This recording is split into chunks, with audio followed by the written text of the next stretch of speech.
Assalamualaikum warahmatullahi wabarakatuh. Jumpa lagi dengan saya dalam bedah solusi pembelajaran khusus untuk mata pelajaran TLC di SMK kelas 12 ya. Baik, tentu di dalam proses pembelajaran itu banyak sekali aspek atau komponen yang mendukung kesuksesan seorang siswa atau seorang peserta didik di dalam belajar. Ya.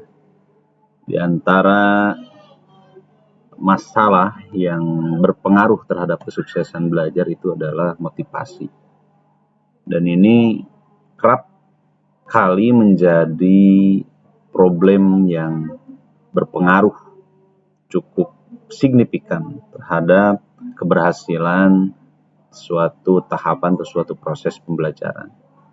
Saya sendiri di dalam mengajarkan mata pelajaran teknologi layanan jaringan tentu sering kali dihadapkan kepada siswa atau peserta didik yang memang di dalam belajarnya itu mengalami penurunan motivasi. Dan ini dampaknya kita harus sangat ekstra untuk mendorong agar mereka bisa atau mampu meningkatkan motivasinya untuk bisa belajar dengan baik, kemudian melakukan proses pembelajaran dengan baik, dan tentu diharapkan hasilnya juga menjadi baik begitu. Inilah yang ingin kami bahas dalam kesempatan bedah solusi pembelajaran kali ini.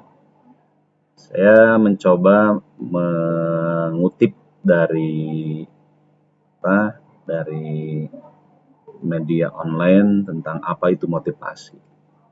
Ini motivasi, saya ambil yang simpel saja. Motivasi merupakan salah satu faktor yang mempengaruhi keberhasilan siswa. Seorang akan mendapat hasil yang diinginkan dalam belajar apabila dalam dirinya terdapat keinginan untuk belajar. Ini motivasi ini dapat berfungsi sebagai pendorong untuk pencapaian hasil yang baik. Nah, ini kutipan yang saya coba ambil yang melandasi bagaimana saya menyikapi permasalahan di dalam pembelajaran.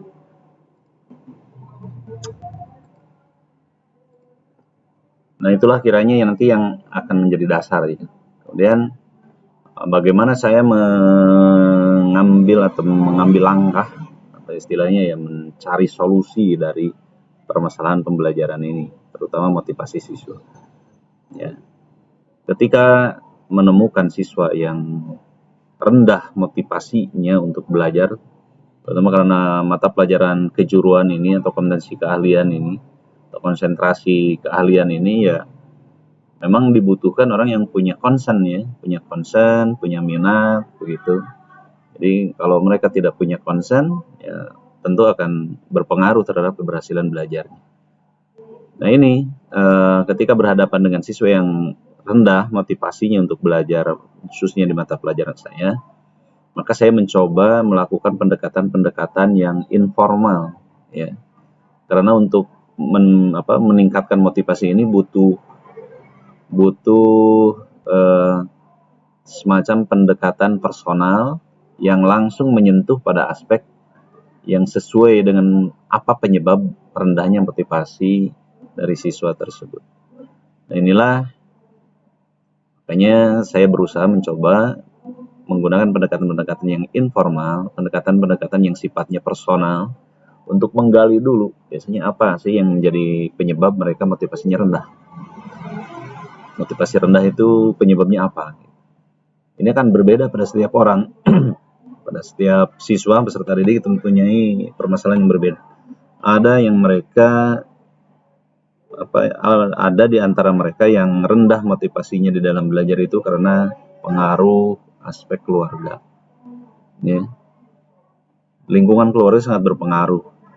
Jika misalnya anak itu mengalami permasalahan di keluarganya atau katakanlah keluarganya broken home, itu dampak pada pembelajaran itu sangat besar. Dan saya menemukan anak-anak yang relatif banyak masalah di sekolah itu rata-rata anak-anak yang terjadi permasalahan di keluarganya. Jadi anak-anak yang broken home itu relatif di dalam bergaul, di dalam pembelajaran itu mereka sering kali menjadi simpul-simpul masalah. Itu satu. Yang kedua, faktor minat ya. Karena tadi saya bilang bahwa di mata pelajaran kejuruan itu ada concern. Nah, kalau minatnya rendah pada mata pelajaran kejuruan ini akan berpengaruh menjadi penyebab juga mereka lemah motivasi di dalam pelaksanaan pembelajaran. Dan tentu ada hal-hal lainnya. Nah, solusinya adalah ya tentu dengan melakukan pendekatan secara personal. Ketika mereka bermasalah di keluarga, maka harus dipastikan mereka mendapatkan sisi kasih sayang seperti di dalam keluarga dari kita. Karena di sekolah kan guru juga adalah orang tuanya. Guru itu adalah orang tuanya di sekolah. Dan ini membutuhkan effort tentunya, karena tidak semua guru juga mempunyai kemampuan untuk melakukan treatment, melakukan pendampingan dengan sepenuh hati. Ya. Karena untuk mendukung proses perubahan paradigma dan kehilangan aspek kasih sayang pada seorang peserta didik itu dibutuhkan ya sikap-sikap kedewasaan, sikap-sikap keorang tuaan gitu, sikap-sikap yang penuh kasih sayang dari seorang guru yang berupaya menggantikan peran orang tuanya dalam hal memberikan dukungan, menumbuhkan motivasi di dalam proses belajar. Nah ini, maka tentu hal ini dibutuhkan pendekatan-pendekatan yang sifatnya informal.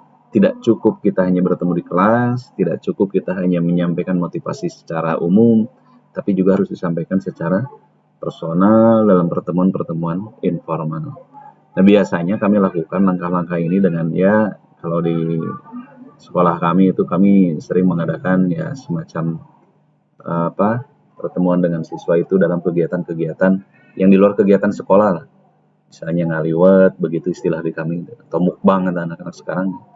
Kita makan bareng, ngariung gitu kan. Nah, kemudian di sana kita berbicara, memberikan motivasi, menggali permasalahan-permasalahan dan juga mengajukan solusi-solusi untuk peserta didik.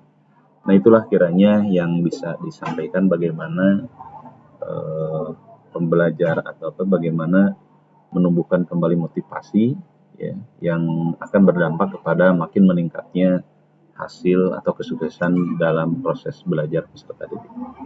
Semoga membantu. Terima kasih. Assalamualaikum warahmatullahi wabarakatuh.